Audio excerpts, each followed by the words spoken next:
Hello students, welcome to 10th video lecture of electrostatics. और इसमें अभी हम छोटा सा टॉपिक समझेंगे इलेक्ट्रिक फील्ड। कह रहा है कि जब कोई चार्ज कहीं रखा जाए तो उससे इनविजिबल लाइंस निकलता है, जो एक दिन शुरू में खूब पढ़े थे, जिसे कहते हैं इलेक्ट्रिक लाइंस ऑफ फोर्स या कहते हैं इलेक्ट्रिक फ्लक्स।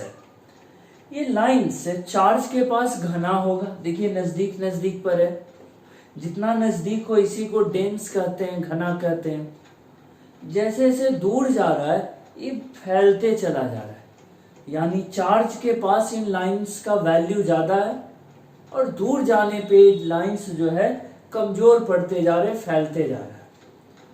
कह रहे कि लाइंस का जहां तक प्रभाव होगा, जहां तक ये लाइंस प्रभाव डाले अपना, उस पूरे क्षेत्र को कहते हैं इलेक्ट्रिक फील्ड। उस पूरे क्षेत्र को, पूरे रीजन को इस चार्ज का इलेक्ट्रिक फील्ड कहेंगे। समझे? कह रहा है कि चार्ज से इनविजिबल लाइंस या तो निकलते रहता है या उसमें आते रहता है। पॉजिटिव है तो ओरिजिनेट होगा, निगेटिव है तो उसी में टर्मिनेट होगा, यानी पॉजिटिव में निकलेगा, निगेटिव में उसी में इन कर जाता है। कह रहा है कि इस सब में जो लाइंस है वो कह रहा है कि जहां तक इन लाइंस से फैलेगा, जितना दूर तक प्रभाव हो इसका, उसे कहते हैं इलेक्ट्रिक फील्ड। दूसरी भाषा में कहें, एक चार्ज के नजदीक दूसरा चार्ज अगर हम लाते हैं तो दोनों चार्ज, ये पहला चार्ज जितने दूर तक है दूसरे चार्ज को इंटरैक्ट कर सके, उस पूरे क्षेत्र को कहते हैं इलेक्ट्रिक फील्ड। तो कह रहा है कि डिफाइन कैसे करेंगे? It is the region surrounding any charge throughout which the electric force can be experienced.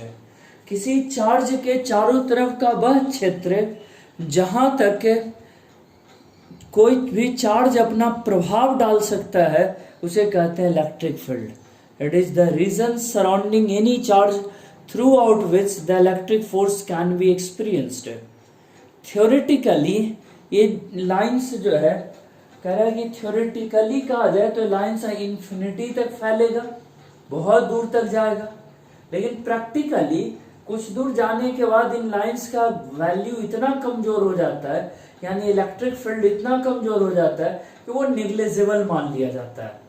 लेकिन अगर थ्योरेटिकल बात करें तो थ्योरेटिकली लिखे कि theoretically the electric field exist up to infinity.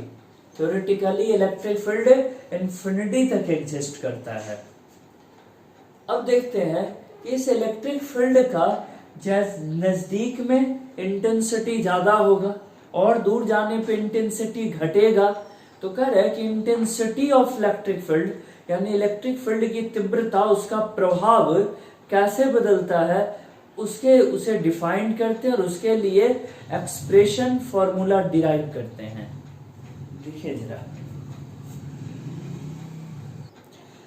कोई इलेक्ट्रिक फील्ड का इंटेंसिटी और स्ट्रेंथ कितने के बराबर हो, तो कह रहे हैं कि चार्ज यहां दिया हुआ है, चार्ज के चलते चारों तरफ जो एक इसका क्षेत्र बना इलेक्ट्रिक फील्ड, जहां तक इसकी इलेक्ट्रिक लाइन से जा सकती है।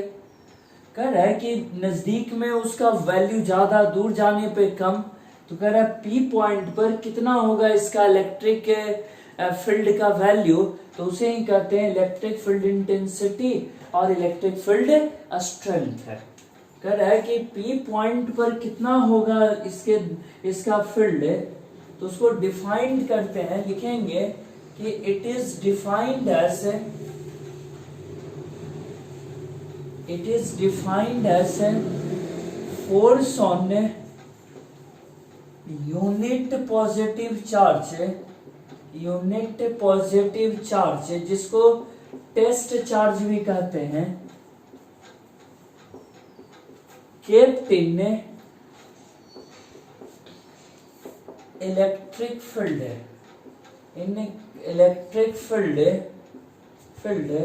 ऑफ गिवन चार्ज है। कह रहा है कि अगर एक चार्ज है, यहाँ 1 कूलम का चार्ज रखा जाए प्लस 1 कूलम का, तो जो उस पर फोर्स लगेगा कितना हो जाएगा, F equal to 1/4πε0 Q into 1/x²। तो ये जो आएगा x क्या है, ये इसको r लेते हैं तो r मान लेते हैं, तो यहाँ हो गया r²। और यही इलेक्ट्रिक फील्ड है, is the value of electric field है, is the value of electric field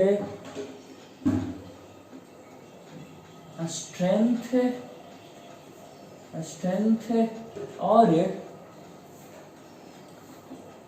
electric field intensity.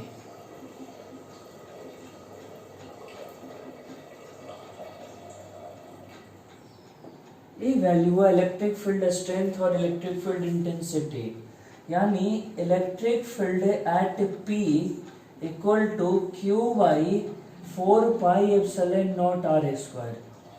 ये फॉर्मूला हो, electric field at P equal to Q/4πε0r²। कैसे, एक चार्ज Q, ये यूनिट टेस्ट चार्ज रखे 1, फोर्स का formula लगाए, निकला, परिभाषा कहता है, डेफिनेशन कहता है कि force on unit positive charge kept in electric field of given charge is the value of electric field intensity, electric field strength है।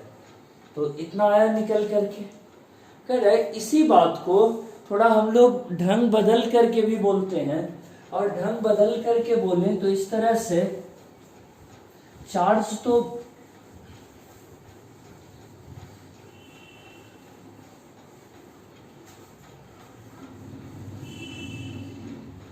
यहां पर वो चार्ज रख दिए Q, अब यहां लिखे इलेक्ट्रिक फील्ड एट P, इतना लिखे। तो कह रहा है कि P is defined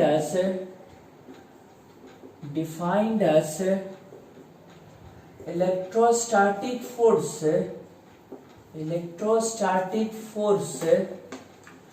on electrostatic force at P per unit charge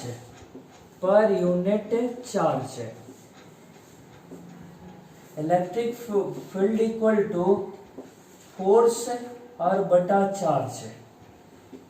EP equal to, force कितना है, दोनों चार्ज दिया हुआ है, दोनों चार्ज दे दिया, तो फोर्स का फॉर्मूला 1/4πε0 Q इंटू Q और बटा r², और नीचे हो गया Q, एक Q कट गया, फॉर्मूला कितना आ गया, EP इक्वल टू 1/4πε0 Q बटा r² है। ये देखें, और ये भी बहुत इंपॉर्टेंट फॉर्मूला होगा, जो आगे चल के ऐसे भी रहेगा, if P equal to EP और इंटू Q, तो ऐसे ये दोनों यूज करेंगे। फिलहाल हमारा पूरा फोकस इस फॉर्मूला पर रहा। EP इक्वल टू कितना हुआ, 1/4πε0 Q बटा r² है, ऐसे लिखे, Q बटा r²। जब इलेक्ट्रिक फील्ड निकल गया, यहाँ पर इलेक्ट्रिक फील्ड निकल गया इसमें, तो कह रहा है कि इस इलेक्ट्रिक फील्ड का यूज हम लोग वेक्टर फॉर्म में कैसे करें, डायरेक्शन के साथ अगर इसका यूज करना पड़े, तो कह रहे यहां लिखे इन वेक्टर फॉर्म में इलेक्ट्रिक फील्ड का यूज कैसे करेंगे हम लोग।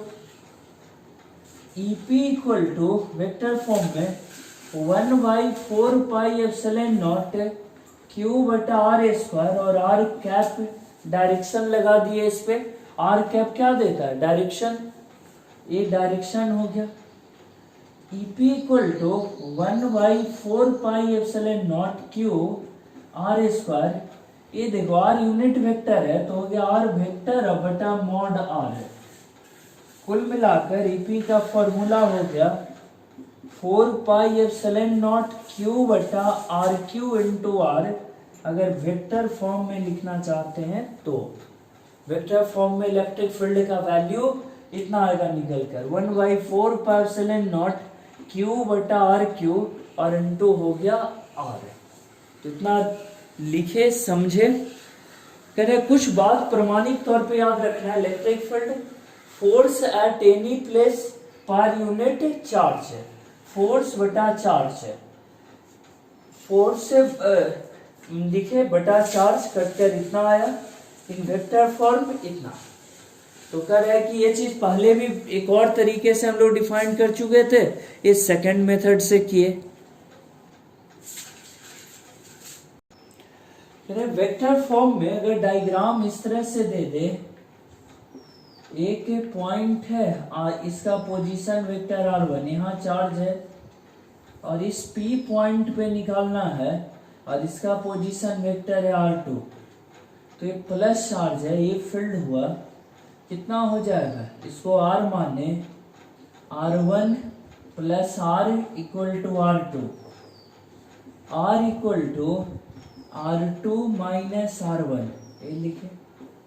इस केस में इलेक्ट्रिक फील्ड निकालें एट P, तो कितना formula, 1/4 pi epsilon naught Q by r cube और इंटू आर यूनिट वेक्टर है, 1/4 पाई एप्सिलॉन नॉट Q बटा आर कितने के बराबर है, वो R2 माइनस R1 का Q और R2 माइनस R1 है।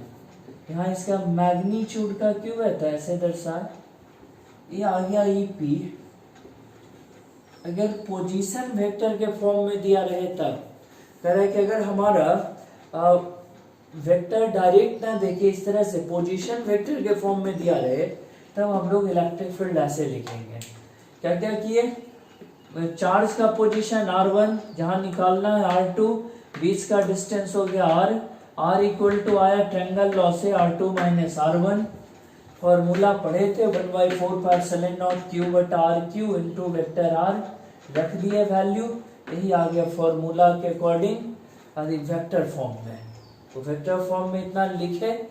अब कह रहा है कि चार्ज इसका यूनिट और डायमेंशन देंगे, unit and dimension, unit and dimension. कह रहा है कि यूनिट और डायमेंशन के लिए E इक्वल टू, एक तो फॉर्मूला पढ़े थे F बाई क्यू, इस फॉर्मूला को याद करिए। यूनिट हो गया